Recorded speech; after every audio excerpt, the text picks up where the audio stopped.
Between two rows of our men, the Sonder Commando, equipped with thick sticks, marched the victims to their deaths.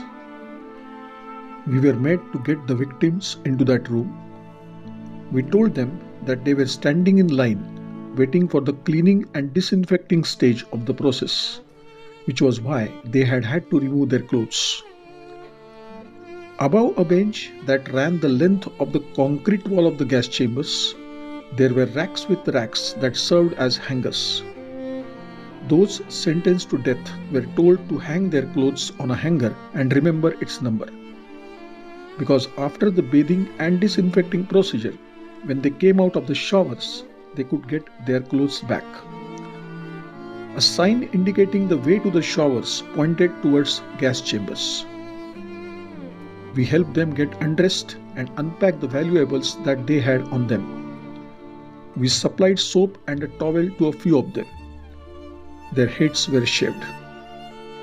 We had to see the naked men and women. Women were examined in their most intimate parts. They were shocked and ashamed. Orthodox women refused to undress before their husbands. We were forced to embarrass them. I avoided looking in their eyes, not wanting to see the face of death as it hovered over the innocent. The Sonder commandos pushed them into the sealed gas chambers. That was how we led them to those defiled gates of death. Through a corridor that led from the dressing room, we brought the victims in rows of 3 down the stairs to the basement. Across from the gas chambers was an elevator. Each chamber could contain 1,000 victims. The line was long. Some of the Jews were forced to stand in the cold and wait outside the building. Their bodies trembled from the cold, their teeth chattered, their bones rattled against one another. Their feet froze, became numb, standing on the frozen ground, which sucked their life force outright through their bare feet. Behind them, they could feel the breath of the 3 people in line behind them. They were confused, their senses growing dim, their walk passive, submissive, embracing one another. They walked together towards the gas chambers. Terror penetrated their hearts. Those who fell down were trampled. Nobody tried to resist.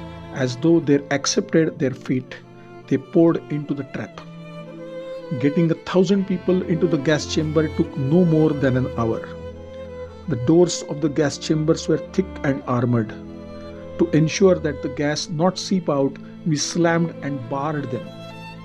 Through a hatch in the roof that opened about 35 centimeters, SS men poured the cyclone crystals in. Gas in the form of green cubes. Within minutes, the beat of life weakened and went out. It wasn't 20 minutes to poison 1,000 people to death. After about half an hour, the SS would open the back door of the gas chamber. Sometimes the bodies were still warm, quivering, their eyes sunken in their sockets. While our faces were protected by masks, we slowly opened the upper vents of the gas chambers to release the gas that remained. Fans were switched on to remove the hot air saturated with vapor from the chamber. We dragged the corpses away. Due to the frantic struggle and the agony of death, the bodies had undergone a horrific metamorphosis. They were twisted and bent, and their limbs intertwined, tangled with one another, and often fragile.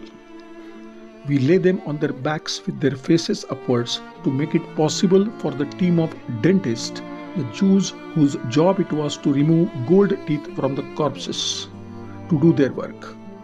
Sometimes the mouths of the dead were closed so tight that the dentist could not manage to open them, and they were thrown into the crematorium with all their teeth still in their mouths. When the dentist had finished their work, the elevator awaited the victims. 4 of us stood at its entrance, 2 on either side. We dragged the bodies inside.